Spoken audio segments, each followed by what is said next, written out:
अच्छा भाई, let us begin. बिस्मिल्लाहिर्रहमानिर्रहीम.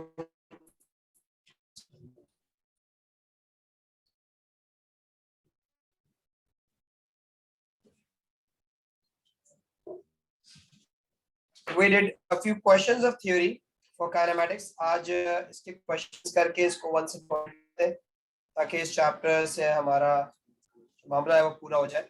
कुछ ग्राफ की थ्योरी क्वेश्चंस चाहूंगा वो करवा दूं पहले, और उसके बाद फिर हम आगे बढ़ सकेंगे.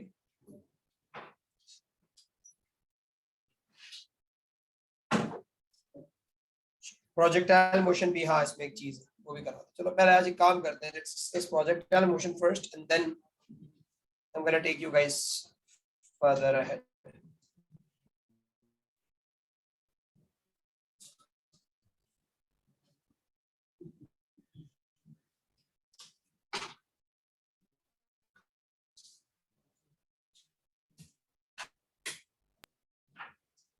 अच्छा भैया देखो,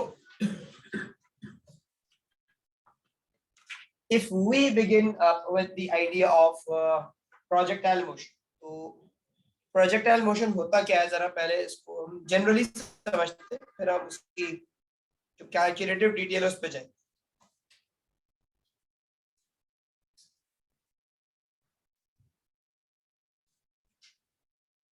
देखो इससे पहले सिनेरियो ये था कि things were moving pretty much in a straight line. Object को या तो वर्टिकली ड्रॉप करते थे, वो नीचे आके हिट करता था, या ऊपर फेंका करते थे, वर्टिकली राइज कर रहा होता था, या फिर आपके पास क्वेश्चंस ऐसे होते थे जिसमें things were moving in straight horizontal lines.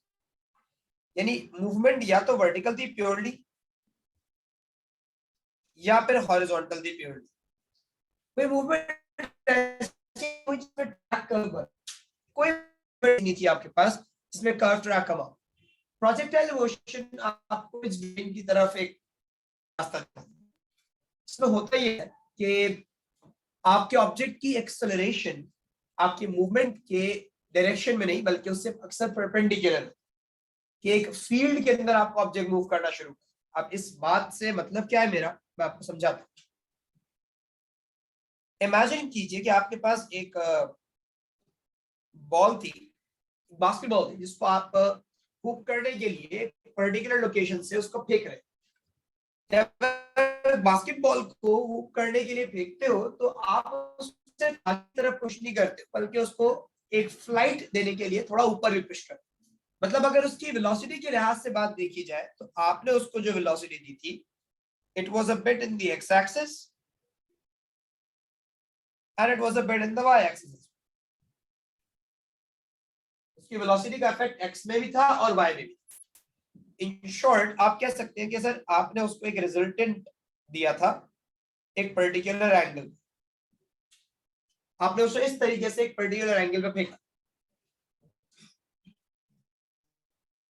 ये एंगल आप आगे दिखा सकते हैं sin cos theta.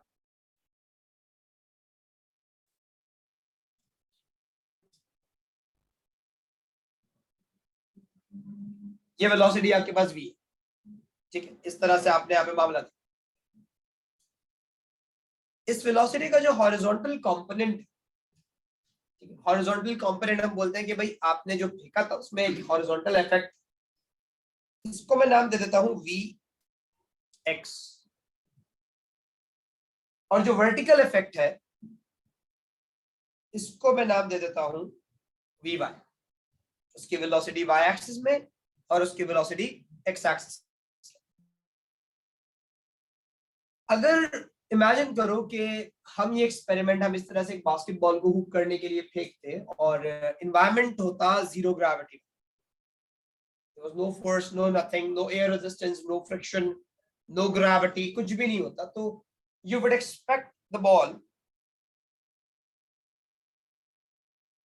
to travel like this. जाती रहती, ना उसकी एक्स की स्पीड कम होती ना उसकी वाई की स्पीड कम होती. वो एक एंगल पे फेंकी गई थी और वो एंगल पे सदा चलती रही जब तक वो किसी चीज से टकरा नहीं जाती. लेकिन हमें एक बात पता है कि अगर मैं अर्थ पे एक्सपेरिमेंट कर रहा हूँ, एक बास्केटबॉल को हुक करने के लिए फेंक रहा हूँ, मुझे पता है ग्रेविटी उसको नीचे की तरफ पुल कर रही है और ग्रेविटी के पुल की वजह से होगा ये कि this ball will not be able to travel like forever in that line. It will actually curve its track. वो घूम जाएगी और उसके साथ होगा क्या, उसका ट्रैक कुछ ऐसा नजर आएगा।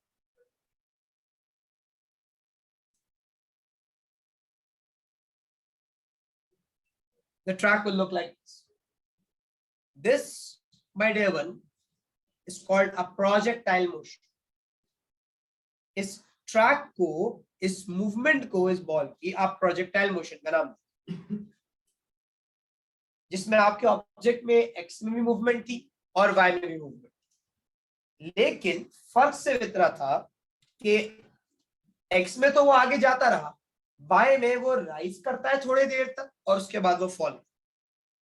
और उसके बैकग्राउंड में जो रीजन था, वो रीजन था आपके ऑब्जेक्ट पे लगती हुई ग्रेविटेशनल फोर्स, जिसको आप कह सकते हैं भाई the gravitational field was pulling that object down.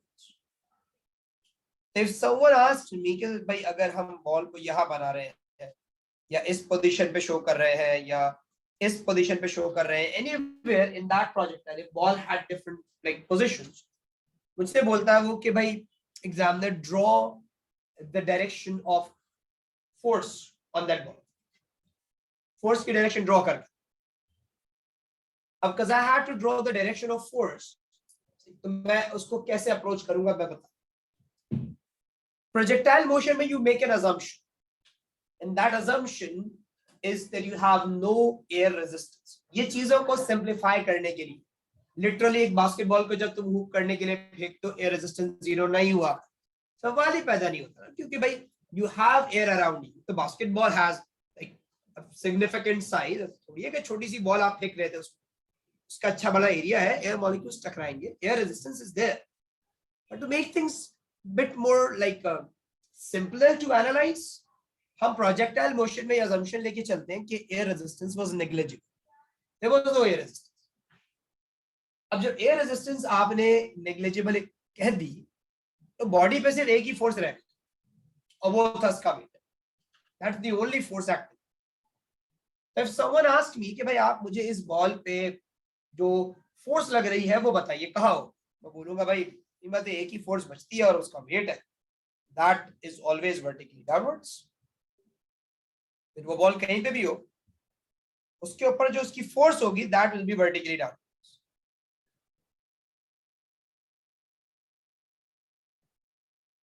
अब इसको वो बोले कि भाई मुझे उसकी फोर्स शो करो, वो बोले कि भाई मुझे रिजल्टेंट फोर्स शो करो, सही है, वो बोले कि आप मुझे डायरेक्शन ऑफ के वेट शो करो, कुछ भी बोल सकता है। इसको रिजल्टेंट का वर्ड भी यूज करता है, वो रिजल्टेंट इसलिए यूज करता है क्योंकि उसे पता है कि बच्चे को मैंने बताया भाई ये रेजिस्टेंस है नहीं, एक ही फोर्स है वो उसका वेट, वही उसका रिजल्टेंट होगा।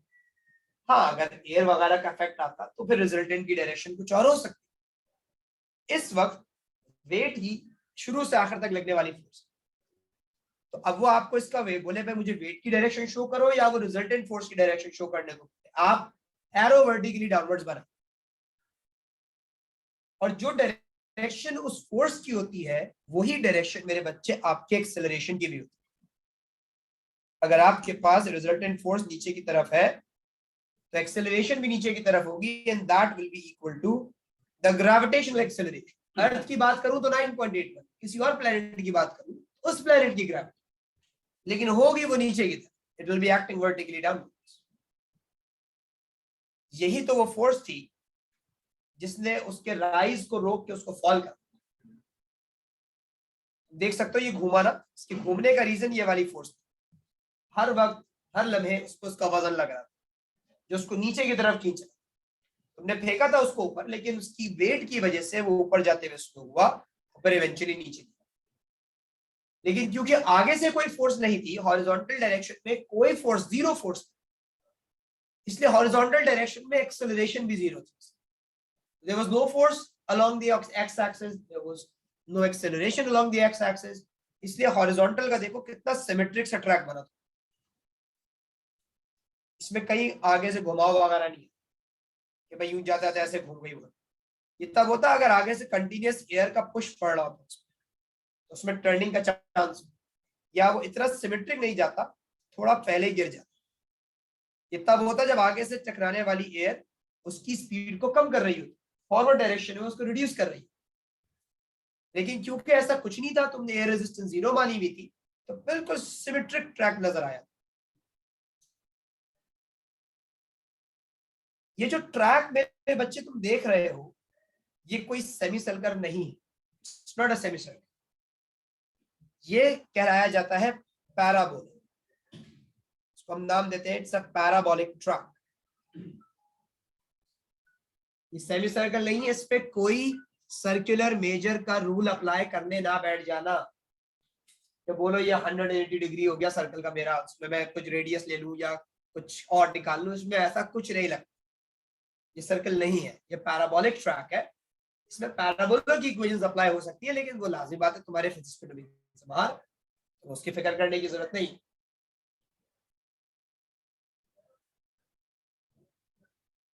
तो मैंने चंद जो बातें अभी कही, मैं उनको जरा यहाँ पे लिख देता हूँ, जो अभी हमने डिस्कशन की।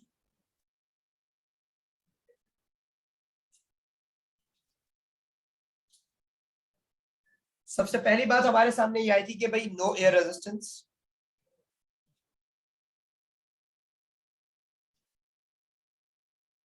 जिससे दो बातें कंक्लूड हुई थी।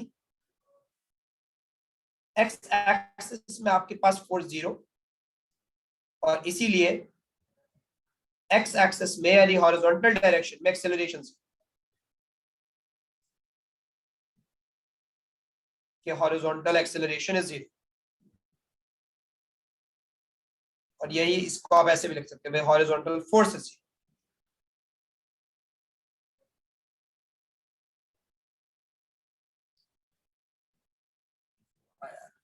इनको जरा याद दिलाना पड़ता है, समझ कीजिएगा।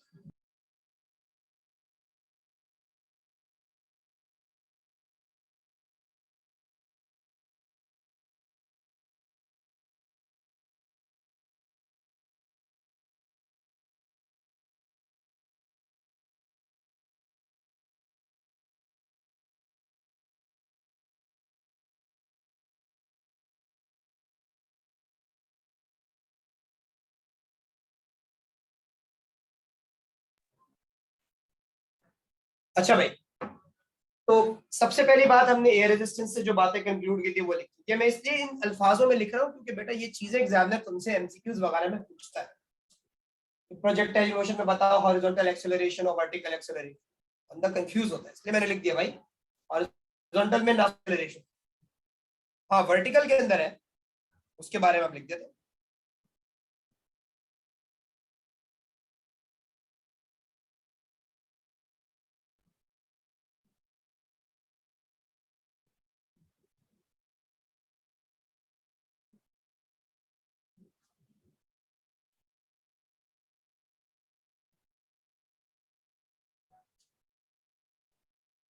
कि भाई weight acts in the vertical direction, सही, और डाउनवर्ड्स।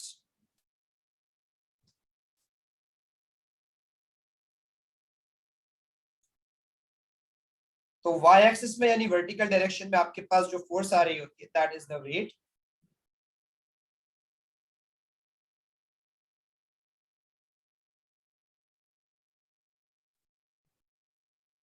इसीलिए वाई एक्सिस में यानी वर्टिकल डायरेक्शन में जो एक्सेलरेशन आती है दैट्स इक्वल टू ग्रेविटी।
और इस बात का कंक्लूजन भी मैंने यहाँ लिख दिया कि भाई क्योंकि the only force that acts on the body was in the vertical direction and it was its weight.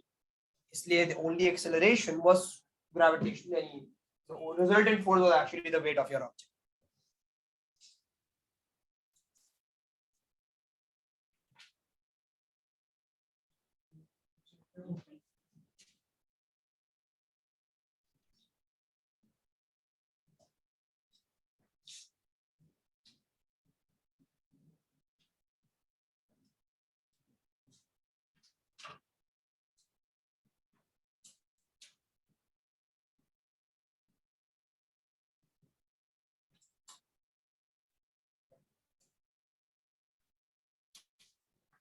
इस बात के साथ हमने ये भी कंक्लूड किया था कि क्योंकि एक्स एक्सिस में मेरे बच्चे कोई फोर्स नहीं, कोई एक्सेलरेशन नहीं, इसलिए उसकी वेलोसिटी जो एक्स एक्सिस वाली थी, जो हॉरिजॉन्टल वेलोसिटी थी उसकी, that doesn't change with time.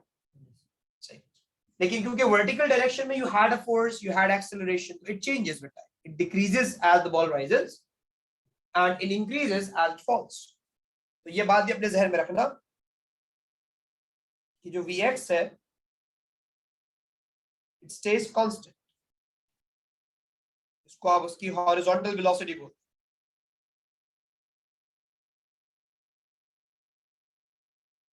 So it stays constant. Reason उसका ये होता था भाई कि there is no force in a horizontal.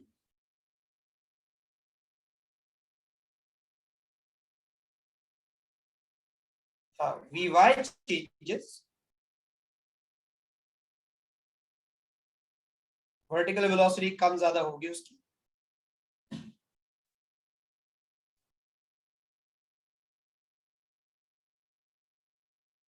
Decreases as ball rises and increases as it falls.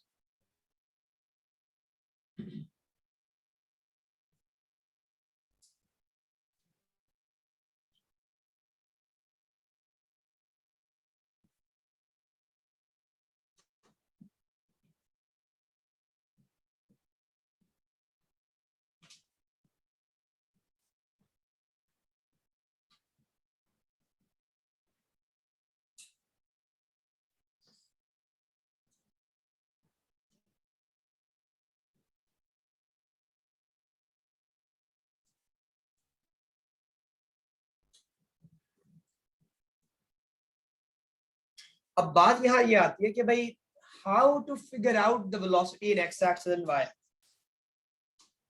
मैं कैसे पता चलेगा एक ऑब्जेक्ट की स्पीड एक्स में कितनी और वाई में कितनी. इस बात को डिटरमिन करने के लिए मैं आपको थोड़ी सी ट्रिग्नोमेट्री सिखाऊंगा जो वेक्टर्स के लिहाज से भी आपके काम आ जाए. देखिए हम इस बात का इल्म रखते हैं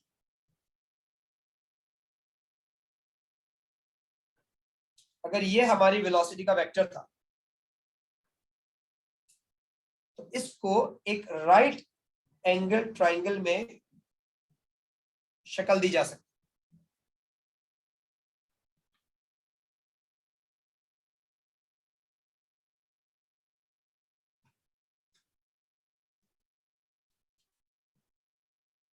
अब ये राइट एंगल ट्राइंगल में जो मैंने इसको फॉर्म किया है, आप चाहे इसको मैं डॉटेड बना देता हूं और इस चीज को यहां शो कर कि वेलोसिटी का y कंपोनेंट और x component. This is the vy and this is vx और ये एंगल था थीटा. क्वेश्चंस में आपको अमूमन वेलोसिटी की वैल्यू और जिस एंगल पे उस ऑब्जेक्ट को फेंका गया था वो एंगल दिया जाता है. मतलब यू आर अवेयर कि उसकी वेलोसिटी कितनी थी, 10 मीटर पर सेकंड, 12 मीटर पर सेकंड, और एंगल के बारे में पता होता है कि भाई थीटा कितना था, 60 डिग्री था, 30 डिग्री था, व्हाट्स. अब आपसे बोला जा रहा है भाई बताओ उसकी वेलोसिटी एक्स में कितनी हुई और वाई में कितनी अगर एक चीज को आपने फेंका है. अब लास्ट बात है ये एक राइट एंगल ट्राइंगल है तो राइट एंगल ट्राइंगल का हर रूल इस पे अप्लाई हो जाए. साइन का रेशियो, कॉस का, टेंजेंट का, Pythagoras theorem, all of them are easily applicable on this triangle. अगर आप इसको देखो ध्यान से तो you'll realize कि this thing It's kind of like your hypotenuse. That's your base. And this is your perpendicular. जो मैंने उधर रेप्लिकेट किया हुआ है डॉटेड लाइन बना। तो सबसे पहले तो इन तीनों को रिलेट करने वाला एक फॉर्मूला जिसको आप पाइथागोरस थ्योरम बोलते हैं वो आप अप्लाई कर सकते हैं। सबसे पहला फॉर्मूला जो इन तीनों को लिंक कर देगा आपको, क्या आप H square equal P square plus B square लगाएं, जिसके मुताबिक वी स्क्वायर होगा V Y square plus V X square की। अगर आपको रिजल्टेंट वेलोसिटी चाहिए और आपको यह पता है कि उसकी वेलोसिटी एक्स और वाई में कितनी थी, आप तमाम ट्रिग्नोमेट्रिक रेशियोज निकाल सकते हैं। ये परपेंडिकुलर ऐसे है कि अगर इसको इधर ड्रॉ करो तो एंगल के सामने वाली लाइन परपेंडिकुलर है।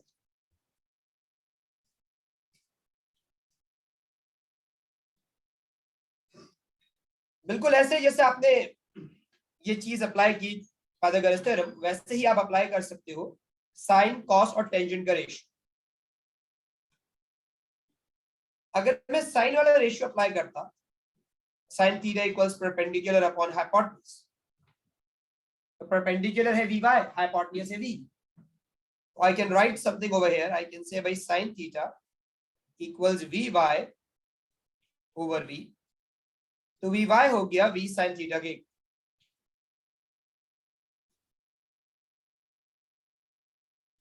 यानी मैं इसको इधर लाके से मैंने मल्टीप्लाई कराया और कुछ भी नहीं किया। यानी अगर आपको एंगल और वी दे दिया जाए तो आप उसका वर्टिकल कंपोनेंट यानी एंगल के सामने वाला कंपोनेंट निकाल सकते हो वी साइन थीटा। जैसे एग्जांपल ऐसी दे दूं, अगर ये वैल्यू 10 मीटर पर सेकंड होती और ये थीटा 60 डिग्री होती, तो मैं निकाल सकता था ये 10 साइन ऑफ 60। मुझे पता चल जाता अच्छा भाई इसकी वैल्यू इतनी है। तो बहुत सिंपल चीज चली, कोई इतनी बड़ी रॉकेट साइंस नहीं। ये 8.66 होता मेरा ख्याल से कि भाई आपने ऑब्जेक्ट को जो फेंका था उसमें उसकी वर्टिकल वेलोसिटी स्टार्टिंग में 8.66 थी, और इसी तरह अगर हॉरिजॉन्टल चाहिए होता, हॉरिजॉन्टल के लिए आपके पास काम आएगा कॉस का रेशियो, क्योंकि बेस को हाइपोटेन्यूज से लिंक करता है कॉस।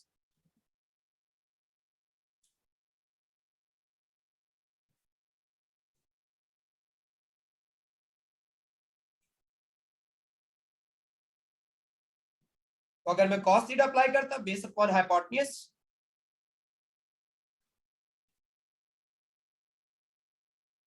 बेस है vx, हाइपोटेन्यूज है v, उसको इधर लाके मल्टीप्लाई करते हैं आपके पास vx हो जाता v cos थीटा।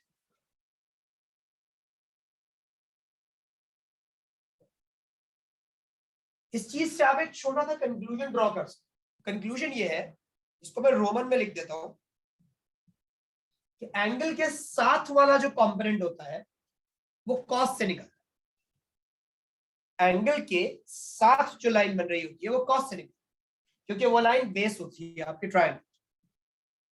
और एंगल के सामने वाला जो कंपोनेंट होता है उसके एग्जैक्ट ऑपोजिट के अंदर, जो इस केस में आपका परपेंडिकुलर है, वो साइन से निकलता है। इसलिए हम कहते हैं एंगल के साथ वाला कंपोनेंट कॉस और एंगल के सामने वाला कंपोनेंट साइन। यानी अगर v गिवन है और थीटा के साथ वाला कंपोनेंट चाहिए तो तुम v cos थीटा से निकाल। अगर मैं होशियारी करता आपके साथ और मैं यहां से थीटा दे दूं, तो अब ये बन जाता cos, क्योंकि रूल क्या है, एंगल के साथ जो लाइन बनेगी वो बेस होगी। ट्रिग्नोमेट्री के अंदर जरूरी नहीं है कि base is a horizontal line, ये कोई रूल नहीं था। आप लोग ओ लेवल्स में ट्रिग्नोमेट्री पढ़ के आए। ट्रिग्नोमेट्री के अंदर राइट एंगल ट्राइंगल की वो लाइन बेस होती थी जहां से एंगल बन रहा हो। एंगल अगर इधर से बन जाए तो ये लाइन बेस होगी। तो एंगल के साथ वाला कंपोनेंट cos होता है क्योंकि वो बेस लाइन होती है, और एंगल के सामने वाला कंपोनेंट साइन से निकलता है क्योंकि वो परपेंडिकुलर होता है।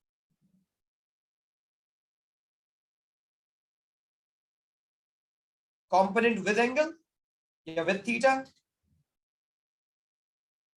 is the cos component,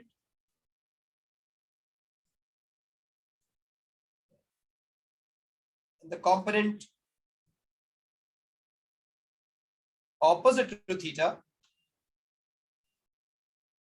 is your sine component.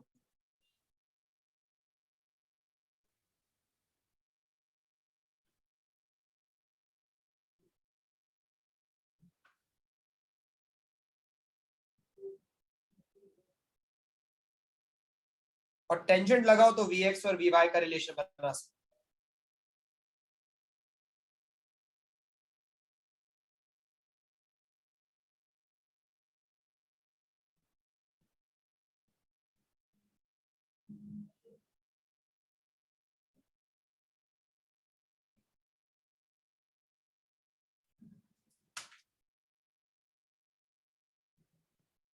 Component with theta means the component or the line which is produced along the angle.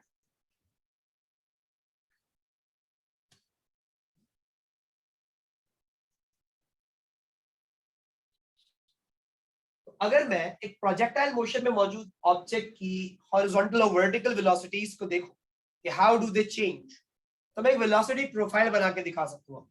And let me show you that velocity profile. मैं पहले यहां लिख देता हूं कि Vx was that V cos theta and Vy was that V sin theta.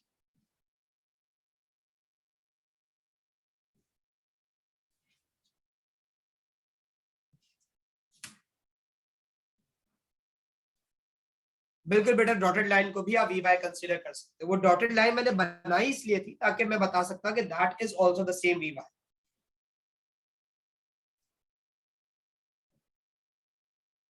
यहां तक कोई कंफ्यूजन कि किस तरह कंपोनेंट्स में ब्रेक किया है एक वेलोसिटी को, और कौन सी फोर्स लग रही है, किस डायरेक्शन में लग रही है, ट्रैक कर्व क्यों हो रहा है, सिमेट्री क्यों नजर आ रही है, ये सारी बातें अब तक हमने डिस्कस की।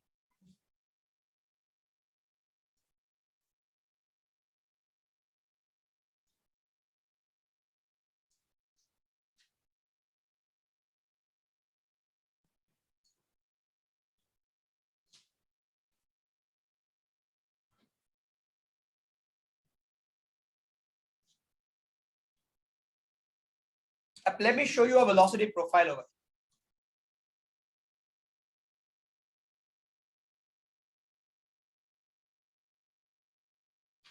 Velocity profile ये है कि how does Vx and Vy change as the ball moves in a projectile motion? Vx और Vy change कैसे हो? देखो, अगर ट्रैक ऐसा था, सिमेट्रिक ट्रैक है, एक ऑब्जेक्ट को जमीन से लॉन्च किया गया एक पर्टिकुलर एंगल पे और जमीन पे आके वो चीज गिरी, मैं Vx और Vy की वेरिएशन यहाँ पे दिखाना चाहता हूँ, how do they actually change with time. तो मेरे बच्चों एक बात याद रखना, the Vx doesn't change. So everywhere you'll have the same value of Vx.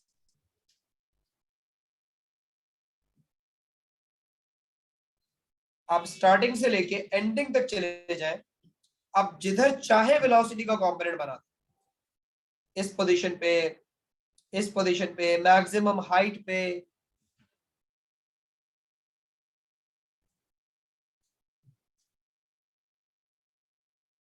your Vx will not change anywhere.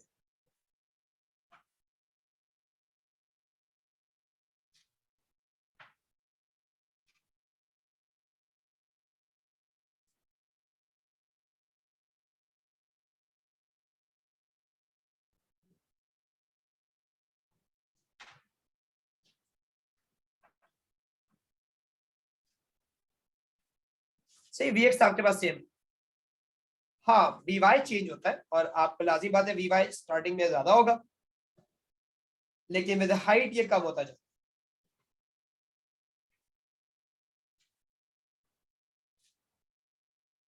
इसके कंपोनेंट में ड्रॉप आता रहता है और इवेंचुअली मैक्सिमम हाइट पे जाके Vy 0 हो जाता है, क्योंकि उसको मैक्सिमम हाइट बोल ही इसलिए रहे हो कि भाई उसका राइज रुक गया। It no longer have any speed, any velocity in the vertical direction. It can no longer rise up. जब तक थी स्पीड तब तक जा रहा था वो, लेकिन उसके बाद राइज खत्म हो गया। और क्यों हो रहा था ऐसा? Because of gravity, the weight, that vertically downwards force वो उसकी Vy रिड्यूस कर रही थी। और एक्स क्यों चेंज नहीं हो रहा था? क्योंकि एयर रेजिस्टेंस को तुमने नेग्लिजिबल लिया हुआ था। हॉरिजॉन्टल में कोई फोर्स ही नहीं थी जो उसको चेंज कर सकती। तो Vy की वैल्यू में तुम्हें चेंज नजर आया और ऊपर जाते हुए भी डिक्रीज होके 0। इसी का एग्जैक्ट ऑपोजिट हो रहा होगा जब वो नीचे गिर रहा हो, अब Vy बढ़ेगा। पर चलता क्योंकि डायरेक्शन अब उसकी ऑपोजिट हो गई है, तो अब साइन के एतबार से आपको उसे माइनस का साइन देना, it will be your minus Vy। And this was your constant acceleration in the downward direction.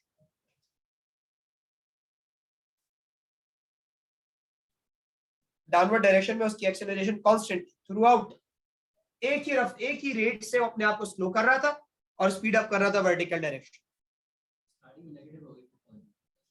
किस चीज की? नहीं, अगर देखो इसके दो रास्ते होते हैं, तुमने शुरू का लेक्चर मिस किया था ना, कि अगर आप ये बोलते हो कि भाई मैंने एक बार कन्वेंशन सेट कर दी, मैं सवाल में कन्वेंशन चेंज नहीं करूंगा, मैं अपवर्ड पॉजिटिव लेता हूं और डाउनवर्ड नेगेटिव, तो तुम्हारा ए शुरू से आखिर तक माइनस में, ऊपर जाते हुए माइनस होने की वजह से वो उसको स्लो कर रहा होगा, नीचे आते हुए क्योंकि वी और ए दोनों माइनस में, तो अब ये स्पीड अप कर रहा होगा। मतलब तुम्हारी वेलोसिटी -2 थी, मैं कहता हूं उसमें -10 मीटर पर सेकंड स्क्वायर की एक्सेलरेशन, इसका मतलब एक सेकंड में 10 मीटर पर सेकंड की स्पीड माइनस वाली डायरेक्शन में बढ़ती है। अब ये -2 थी, उसमें -10 करोगे कितना हो जाएगा, वैल्यू बढ़ गई ना तुम्हारे पास, तो वो उससे परेशान मत हो। ये इसलिए बता रहा हूँ क्योंकि एमसीक्यूज वगैरह के अंदर जो सवाल आता है ना, वो बोलता है भाई प्रोजेक्टाइल मोशन में मुझे बताओ मुख्तलिफ लोकेशंस पे ए की वैल्यू और डायरेक्शन क्या हो, और उसमें कभी कभार वो कन्वेंशन फिक्स कर देता है, बोलता है taking upward direction as positive. जब अपवर्ड डायरेक्शन पॉजिटिव थी तो पूरे प्रोजेक्टाइल मोशन में डाउनवर्ड था नेगेटिव, राइज के वक्त भी और फॉल के वक्त भी डाउनवर्ड था नेगेटिव, और एक्सेलरेशन तो हमेशा ही नीचे लगता है। ग्रेविटी वाला जो है, तुम्हारा वेट कभी ऊपर की तरफ थोड़ी जाता है, वेट तो हमेशा नीचे आ रहा होता है तुम्हारे पास, इसीलिए एक्सेलरेशन हमेशा नीचे रहती है और तुम उसको माइनस डिक्लेयर करिए। लेकिन हाँ, जब तुम सवाल सॉल्व करते हो तो उस वक्त तुम अक्सर एक काम करते हो, तुम बोलते हो भाई मुझे अब एग्जामिनर के हिसाब से थोड़ी चल, मेरी वर्ड, तुम ये कहते हो कि यार जब राइज कर रहा था ना उस वक्त ग्रेविटी को नेगेटिव ले लो क्योंकि you are moving against gravity, और जब फॉल कर रहा था उस वक्त ग्रेविटी को पॉजिटिव ले लो क्योंकि you are moving with gravity. यहां तुम अपने इस ग्रेविटी के साइन को प्लस माइनस में शिफ्ट कर, क्योंकि ये तुम्हारे सॉल्यूशन के लिए आसानी मिल जाती है। ये तुम्हें पता है ऊपर जाते हुए ग्रेविटी स्लो कर रही है तो वो डिसेलरेशन हो गई, नीचे आते हुए ग्रेविटी स्पीड अप कर रही है तो एक्सेलरेशन हो गई। तो तुम क्वेश्चन सॉल्व करते हुए छेड़ाखानी कर सकते, लेकिन एमसीक्यू में जब वो कन्वेंशन फिक्स करके पकड़ाता है तुम और रीजनिंग में तुमसे पूछ रहा होता है, तो फिर तुम अपनी मर्जी से कन्वेंशन ना तब्दील करते, फिर उसके हिसाब से। एक्सेलरेशन कांस्टेंट सुफियान इसलिए नहीं है, एक्सेलरेशन कांस्टेंट इसलिए क्योंकि there is only one force in the downward direction and that was the weight, जो कि कांस्टेंट था। अब क्योंकि वेट कांस्टेंट है इसलिए वेट की वजह से आने वाली एक्सेलरेशन भी constant.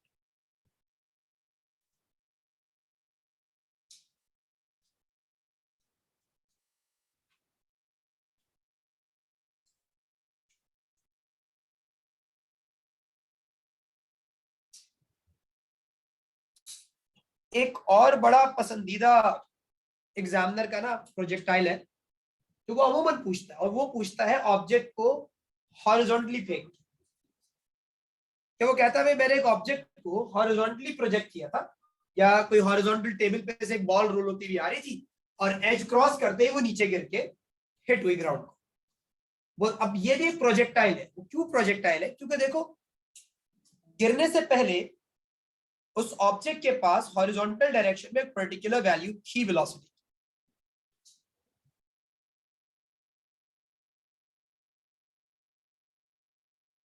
before it fell it did have a velocity in the x-axis। ये वेलोसिटी ऑल्दो इसकी शुरू से थी, लेकिन तुम उसको से बोलोगे यार ये वेलोसिटी इसकी हॉरिजॉन्टल डायरेक्शन, ये इसकी हॉरिजॉन्टल वेलोसिटी। जैसे ही उसने एज छोड़ा होगा टेबल, आगे बढ़ना नहीं रुकी, ऐसा नहीं हुआ कि बॉल यूं आई और यूं गिर गई, क्योंकि उसमें हॉरिजॉन्टल वेलोसिटी थी। जैसे आप अक्सर देखते हो भाई, ब्रिज से भागाते हुए अगर आपकी गाड़ी की जब होती है तो गाड़ी सीधे नीचे नहीं टपक, वो आगे जाते हुए गिरती, हॉरिजॉन्टल वेलोसिटी उसको आगे लेके जाती। यहाँ एक प्रोजेक्टाइल बनता है और वो ऐसा नजर,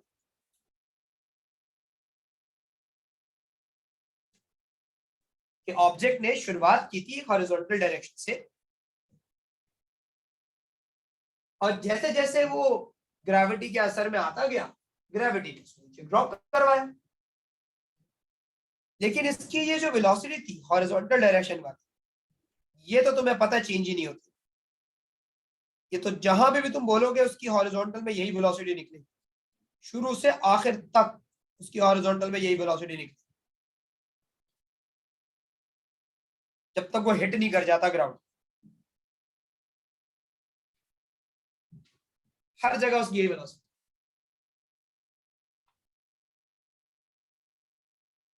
इसको आप कह सकते हो ये एक तरह से इसका वीएक्स बन गया। एग्जामिनर ने बोला नहीं है ये इसका वीएक्स, लेकिन तुमने अकल लड़ाई और इस बात से फिगर आउट किया कि यार ये इसकी हॉरिजॉन्टल स्पीड थी और वो तो चेंज ही नहीं होती प्रोजेक्टाइल में, तो मतलब बॉल कहीं पे भी हो, हॉरिजॉन्टल वेलोसिटी उसकी वही होगी जो शुरू में थी। जो बढ़ी है वो वर्टिकल बढ़ी। वर्टिकल वेलोसिटी मेरे बच्चे इनिशियली 0 थी। जिस वक्त उसने टेबल का एज छोड़ा है उस वक्त वो फॉल नहीं कर रहा था और ना राइज कर रहा था, वो सिर्फ हॉरिजॉन्टली ट्रेवल कर रहा था। वर्टिकल डायरेक्शन में तो उसकी मूवमेंट शुरू हुई थी टेबल के एज से निकलने के बाद। So the moment it left the table, it had no velocity in the y-axis. उसकी कोई वेलोसिटी y में नहीं, इसलिए मैंने u by 0 लिखा। तुम्हें ये बात मेरे बच्चे एग्जामिनर बताएगा नहीं, तुम्हें कीवर्ड से पकड़। क्या होगा keyword? Object was launched horizontally. Object leaves, या object was traveling on a horizontal surface. वो इस तरह का वर्ड यूज करेगा, उसमें तुम्हारे क्वेश्चन में हॉरिजॉन्टल का कीवर्ड नजर आएगा। अगर कहीं हॉरिजॉन्टली या हॉरिजॉन्टल सरफेस तरह की बात हो,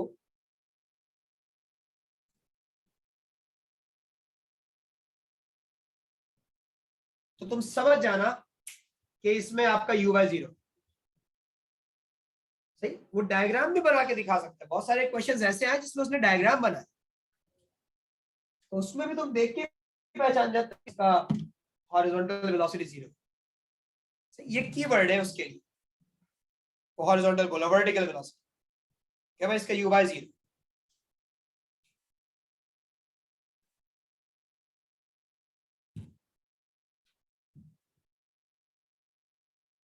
हाँ, गिरते हुए बेटा इसकी y डायरेक्शन की वेलोसिटी बढ़ी, इसमें कोई शक नहीं। आपके पास y एक्सिस में शुरू में 0 था, वक्त के साथ साथ इसकी वैल्यू बढ़ती गई, और जब जमीन पे आके हिट हुआ होगा तो लाभ कुछ ना कुछ तो होगी इसकी वैल्यू। अच्छा, एक बात और आपको सिखाते जाइए, आप लोगों के लिए पता नहीं काइनेमेटिक्स में ये मसला रहता है आपके जहनों में। जब हम कहते हैं ना कि भाई मुझे बताओ किस स्पीड से उसने ग्राउंड को हिट किया, आपको लगता है कि आपसे वो स्पीड पूछी जा रही है जो हिट करने के बाद है। हिट करने के बाद की रफ्तार नहीं मांगता आपसे, वो तो इवेंचुअली 0 हो जाती है कि भाई जमीन पे आगे टकरा गया वो खत्म।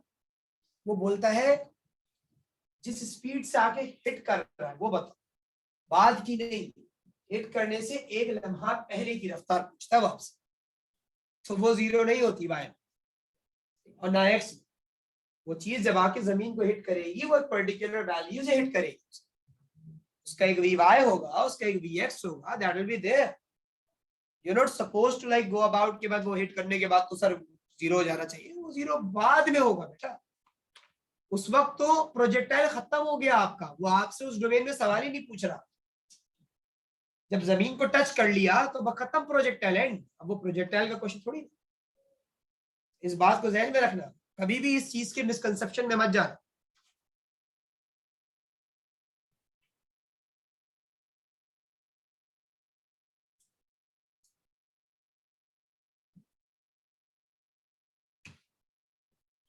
सही बात। तो ये जो, अच्छा ये आर नहीं है बेटा, ये वाई है।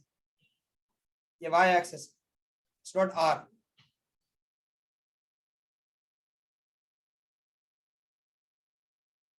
तब यू जीरो था वाई वाला, नॉट एक्स वाला। बेटा प्रोजेक्टाइल के अंदर याद रखना, एक पग में दो दो डायरेक्शन में स्पीड्स होती है, एक एक्स में होती है और एक वाई में होती है। जब वो टेबल पे मूव कर रहा था तो उसके पास आगे बढ़ने वाली स्पीड तो थी, राइज या फॉल वाली स्पीड नहीं थी, क्योंकि वो हॉरिजॉन्टली ट्रैवल कर रही थी। वो स्पीड वाई वाली, वाई एक्सिस वाली उसके पास टेबल लीव करने के बाद, जब ग्रेविटी ने उसे नीचे खींचना शुरू किया। उससे पहले gravity was trying to pull it down, but definitely table के सरफेस की वजह से वो नीचे गिर ही नहीं सकता था। यू वाई अपना हॉरिजॉन्टल, यू वाई है क्या? तुम्हें ये बात समझ में, ये पता है व्हाट इज यू वाई?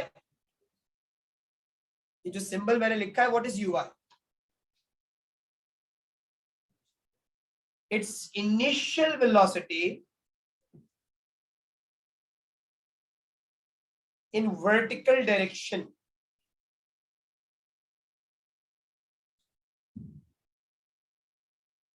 ये u y है, initial velocity in the vertical direction. Table leave करते हुए ये जीरो होती है क्योंकि टेबल हॉरिजॉन्टल होती है, लेकिन लाजिम बात है उसने आगे की तरफ मूवमेंट तो रखी हुई थी, तो उस वक्त उसकी वेलोसिटी एक्स एक्सिस में जरूर थी, शुरू से आखिर तक। ये दूसरा जो प्रोफाइल है ना, ये एग्जामिनर का पसंदीदा प्रोफाइल। मेजर प्रोजेक्टाइल के सवाल इस तरह के उस पर बनाते हैं थीम, कि वो हॉरिजॉन्टल प्रोजेक्ट करके उसको नीचे गिरवाता है और तुमसे रिजल्टेंट वेलोसिटी और डिस्प्लेसमेंट और टाइम और ये सब चीजें निकलवाता है।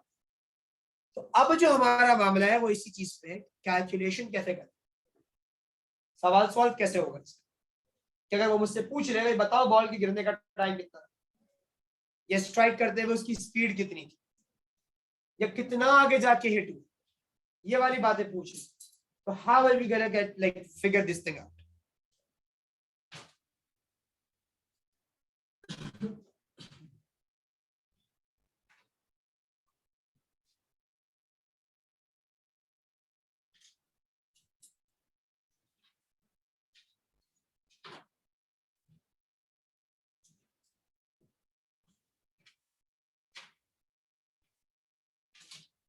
हम बात करते हैं आपके साथ इन एनालाइजिंग प्रोजेक्टाइल मोशन। आप एनालाइज कैसे करेंगे प्रोजेक्टाइल मोशन?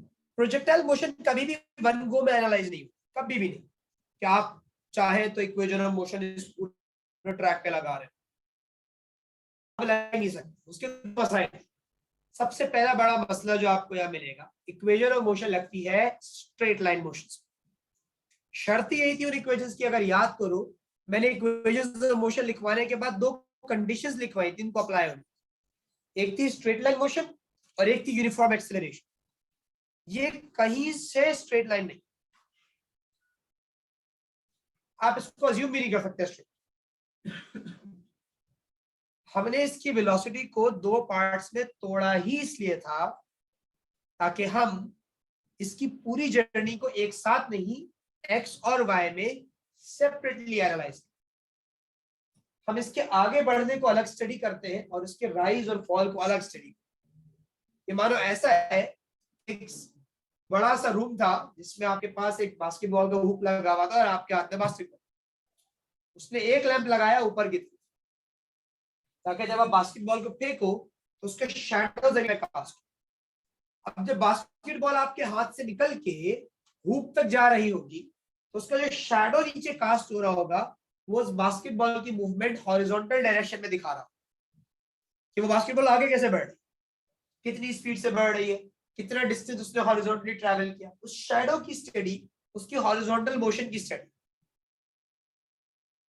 इसी तरह अगर एक लाइट पीछे से लगा दी जाए और बास्केटबॉल का शैडो सामने दीवार पे कास्ट हो तो उस शैडो का राइज होना और फॉल होना उस बास्केटबॉल की वर्टिकल मोशन शो करना कि वो बास्केटबॉल ऊपर कितनी उठी, ऊपर कहां तक पहुंची, नीचे कितनी आई, वो ये चीज दिखा रहा। तो हम मेरे बच्चे इस पूरे प्रोजेक्टाइल को एक साथ नहीं पढ़ते, हम इसके हॉरिजॉन्टल को अलग पढ़ते हैं, हम इसके वर्टिकल को अलग पढ़ते हैं। हमेशा उसके एक्स और वाई के एनालिसिस अलग अलग की जाती है, एक साथ नहीं की जाती। तो यहाँ पे एनालाइजिंग करने के लिए मैं इस ट्रेजेक्ट्री को बनाई देता हूं ताकि आपके पास मेरी बात का जो मतलब है वो थोड़ा क्लियर हो जाए।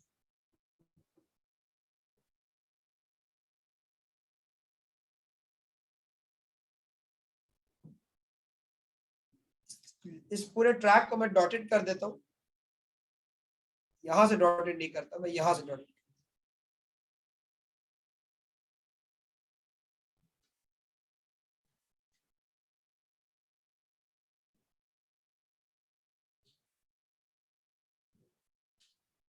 कि भाई ये आपका प्रोजेक्टाइल मोशन था, बॉल यहां से शुरू हुई है और इस वक्त यहां पहुंची हुई, अपनी पूरी जर्नी का इतना सा ट्रैवल कर दिया, travelling in this way, back side cross मार दिए। आप क्या कर रहे होगे, आप इसकी हॉरिजॉन्टल को अलग स्टडी कर रहे हो कि भाई इसका आगे बढ़ना पड़ो, ये उसूलन यहां मौजूद है।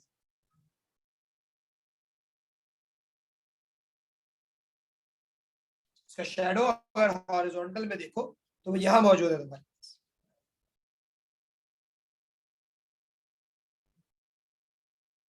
इसकी वेलोसिटी थी कुछ ना कुछ एक्स एक्सिस के अंदर बेटा, जो तुम्हारे पास यहाँ कंपोनेंट्स बन रहे थे वी एक्स और वी वाई, जो तुम कंपोनेंट बना रहे थे अभी, कि there is a velocity in the X axis, there is a velocity in the Y axis, ये वही चीज।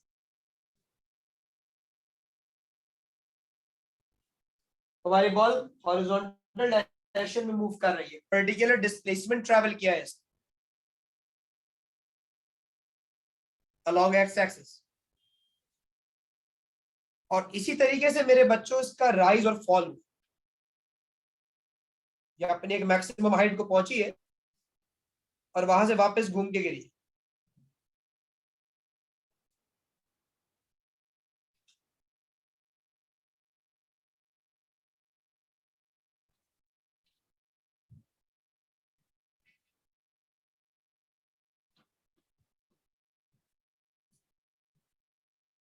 ये भी यहां मौजूद,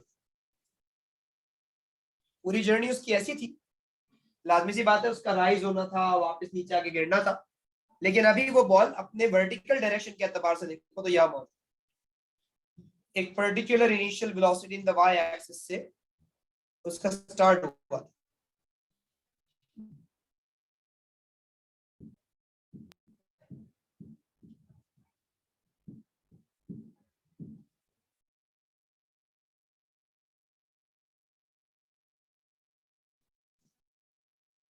तुमसे ये पूछा जा सकता है कि भाई वो आगे कितना बढ़ा, तुमसे ये पूछा जा सकता है उसकी वर्टिकल डिस्प्लेसमेंट कितनी, क्या अगर आप उसकी टोटल डिस्प्लेसमेंट निकालना चाहो आपसे पूछ सकते हैं कि what was the vertical displacement, जो कि यहाँ पे अगर आप देखो तो ऐसा दिखे, आगे जाना,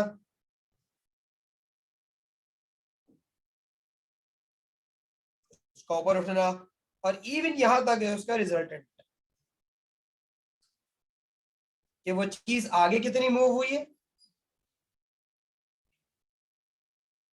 वो चीज राइज कितनी हुई है, और उसका टोटल डिस्प्लेसमेंट कितना है, जो कि पाइथागोरस थ्योरम से निकल सकता है। अगर तुम्हें यह पता हो कि उसका हॉरिजॉन्टल मोशन कितना था, आगे कितनी गई है वो चीज, और वर्टिकली कितनी ऊपर है, तो उसकी इनिशियल और फाइनल पोजीशन के दरमियान में उसकी टोटल डिस्प्लेसमेंट फाइंड आउट कर सकते, पाइथागोरस थ्योरम लगा, और ये करवाता है एग्जाम में, तुमसे टोटल डिस्प्लेसमेंट निकलवाता है वो, कि मुझे बताओ उसकी टोटल डिस्प्लेसमेंट कितनी थी।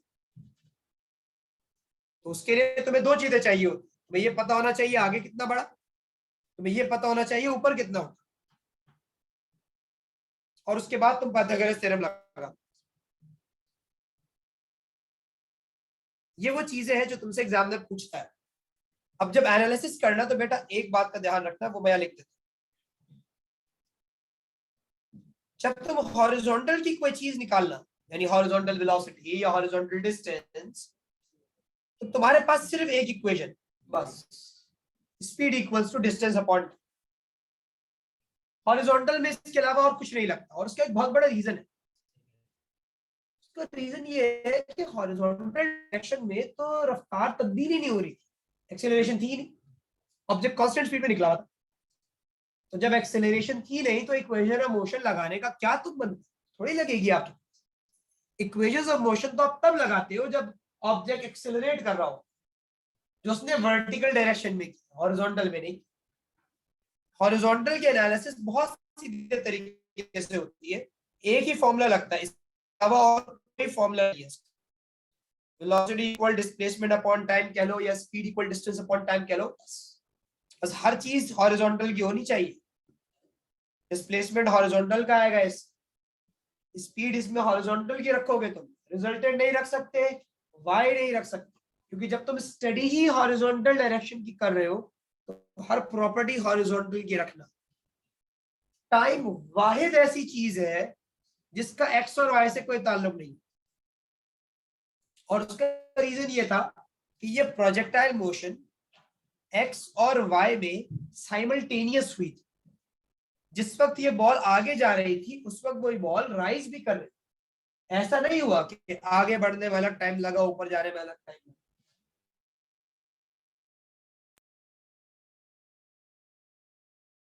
वो पूरी जर्नी एक साथ ट्रेवल हुई, वो पूरी जर्नी एक साथ ट्रेवल हुई, तो जितनी देर उसे आगे जाने में लगी उतनी देर उसको राइज में भी। तो तुम टाइम हॉरिजॉन्टल से निकालो या वर्टिकल से निकालो, टाइम तो भी डिफरेंट नहीं है।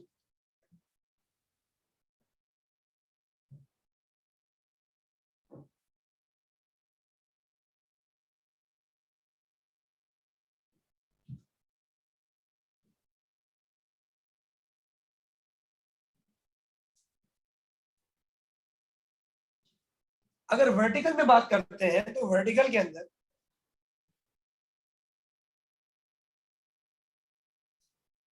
v इक्वल्स जी इक्वेशन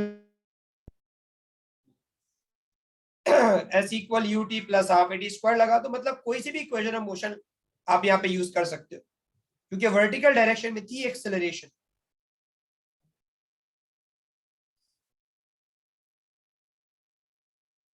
और वो भी ड्यू टू ग्रेविटी। तो हर इक्वेशन ऑफ मोशन यहाँ लगाना आपके लिए जायज, बस याद रखिएगा यहाँ पे जो भी वैल्यू रखी जाएगी वो वाई एक्सिस की होनी चाहिए, वर्टिकल डायरेक्शन। आपकी इनिशियल वेलोसिटी वर्टिकल, आपको जो फाइनल मिलेगी वो वर्टिकल, आपको डिस्प्लेसमेंट मिलेगा इससे वर्टिकल, आप इससे हॉरिजॉन्टल का कुछ नहीं निकाल सकते। बस टाइम वाहिद ऐसी चीज है जिसका हॉरिजॉन्टल से और वर्टिकल से कोई वास्ता नहीं। आप टाइम की वैल्यू अगर हॉरिजॉन्टल से निकालते हैं तो वर्टिकल में यूज कर सकते हैं, वर्टिकल एनालिसिस से निकालते हैं तो हॉरिजॉन्टल में यूज कर सकते हैं। अगर बॉल के यहां तक पहुंचने का टाइम या इस जगह तक पहुंचने का टाइम आपने हॉरिजॉन्टल से निकाल ली तो आप उसको वर्टिकल के लिए इस्तेमाल कर सकते, क्योंकि जितनी देर उसे आगे बढ़ने में थी लगी उतनी देर में वो ऊपर भी उठी, तो वो टाइम आपका सेम है। टाइम के अलावा और कोई चीज एक्स की वाई में या वाई की एक्स में नहीं रखी जा सकती।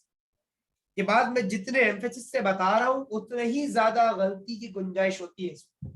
मेजॉरिटी स्टूडेंट्स को ये देखा गया है, उनको क्वेश्चन देखने के बाद एहसास ही नहीं होता कि उन्होंने y की वैल्यू को उठा के x के अंदर उसमें डाला हुआ है, x की वैल्यू को उठा के y में डाला हुआ है। अजीब वो गरीब बगलौलों वाली हरकतें कर रहे हैं। भाई एक ऑब्जेक्ट की रफ्तार उसने क्वेश्चन में दी कि यार 10 मीटर पर सेकंड की स्पीड है, 60 डिग्री का एंगल है। अब उनको चाहिए था कि भाई मिसाल के तौर पे टाइम देके उसने बोला भाई 4 सेकंड्स के अंदर बॉल यहाँ पहुंची, बताओ आगे कितनी बढ़ी। अब एक बाशऊर स्टूडेंट क्या देखेगा कि यार ये वेलोसिटी तो एंगल पे, उसने मुझसे पूछा है कि वो आगे कितना बढ़ा हॉरिजॉन्टल, क्या मेरी ये वेलोसिटी हॉरिजॉन्टल में है? नहीं। क्या मैं निकाल सकता हूं? हाँ मैं निकाल सकता हूँ, tan cos भाई ये नहीं होता उनसे। वो लगाएंगे speed equal distance upon time, velocity उठा के रख देंगे 10, ये वेलोसिटी एंगल पे है भाई, ये एक्स में नहीं है। ये गलतियां इतनी देखी है मैंने, इतनी देखी है कि अब सर पक गया। इस तरह के सवाल में क्या गलती करते, नीचे गिरने का टाइम चाहिए, नीचे गिरने का टाइम चाहिए था उनको, एग्जामिनर अक्सर आपको डिस्प्लेसमेंट दे देता है कि बॉल कितनी हाइट से नीचे गिरी। आपने बोला डिस्प्लेसमेंट दे दिया, टाइम चाहिए UT plus half AT square लगा। प्लैनेट ग्रेविटी अर्थ आपने एक ही जगह रखा 9.81, आप टाइम निकालने जा रहे हैं। डिस्प्लेसमेंट उसने दे दिया, मैं कहता हूं 10 मीटर, डिस्प्लेसमेंट की जगह रखा 10।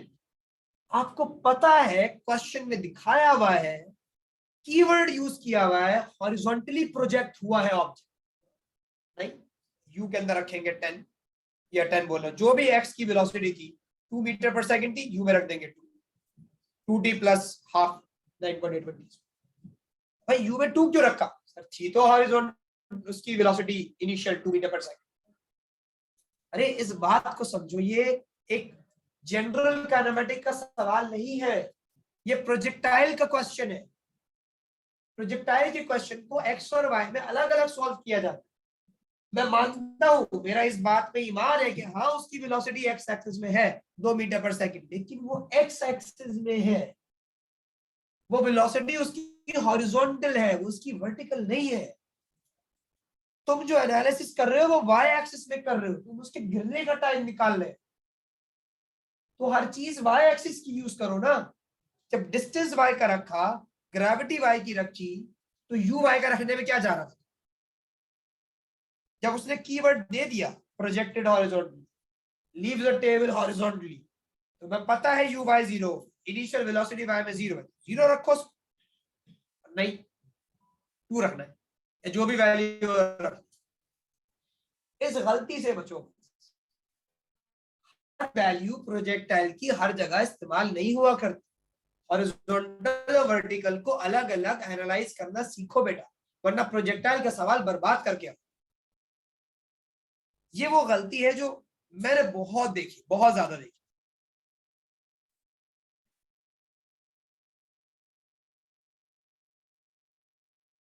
पाइथागोरस थ्योरम से तुम डिस्प्लेसमेंट निकाल सकते हो, परपेंडिकुलर अगर बेस हो तुम्हारे पास।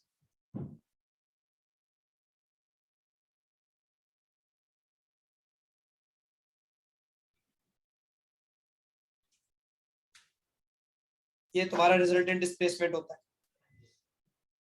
अगर तुम्हें रिजल्टेंट वेलोसिटी भी चाहिए हो, वो तो खैर तुम सीख चुके हो यहाँ पे। इस रिजल्टेंट वेलोसिटी को एग्जामिनर 2 नामों से पुकारता है पेपर के। ये जो तुम्हारा v स्क्वायर है, जिसको तुम x और y पे पाइथागोरस थ्योरम लगा के निकालते हो कि भाई अगर x की स्पीड और y की स्पीड पता है तो पाइथागोरस थ्योरम से रिजल्टेंट मिल जाएगा। इस चीज को वो 2 नामों से यूज करता है पेपर में। या तो वो ये निकालने के लिए तुम्हें बोल रहा होगा भाई मुझे रिजल्टेंट वेलोसिटी दे, या फिर वो इस चीज को एड्रेस करेगा यूजिंग द वर्ड मुझे स्पीड दे। वो ये भी बोलता है determine the speed of the ball. ये 2 कीवर्ड्स है उसके। अगर वो बोल रहे हैं मुझे रिजल्टेंट वेलोसिटी चाहिए, उसे x नहीं चाहिए, उसे y नहीं चाहिए, उसे x और y का रिजल्टेंट चाहिए, ओवरऑल वैल्यू चाहिए। तो तुम्हारे पास तुम्हें सवालात करवाए जाएंगे ताकि तुम पता कर सको कि यहाँ पे उसकी x में क्या स्पीड है, y में क्या स्पीड है, ताकि तुम उसका रिजल्टेंट निकाल सको। अच्छा ये आपकी, या तो वो रिजल्टेंट वेलोसिटी का वर्ड यूज कर रहा होगा, या फिर वो वर्ड यूज करेगा मुझे स्पीड बताओ बॉल की इस पॉइंट। स्पीड भी बोल दे तब भी उसका मतलब रिजल्टेंट है। ये कीवर्ड्स है, इन कीवर्ड्स को समझो। काइनेमैटिक्स का चैप्टर कीवर्ड्स पे बहुत ज्यादा बेस्ड है। यू विल फाइंड क्वेश्चंस जिसमें वो तुम्हें सिर्फ एक नंबर देता है, सिर्फ एक वैल्यू देगा, और तुमसे आंसर में नंबर मांग रहा होगा, कोई वैल्यू मांग रहा होगा, तुम बोलोगे एक डेटा से आंसर कैसे निकले? उसमें कीवर्ड्स थे, वो कीवर्ड्स तुम्हें पता होने चाहिए बस। मैं कल की क्लास में क्वेश्चंस करवाऊंगा, ऑफ ना लेना। काइनेमैटिक प्रोजेक्टाइल के अगर सवाल गड़बड़ हो गए, ये नहीं संभलते फिर उसके बाद। ठीक है मेरे जवानों, ख्याल रखना अपना। अल्लाह हाफिज। भागा भागा भागा, ये भागा।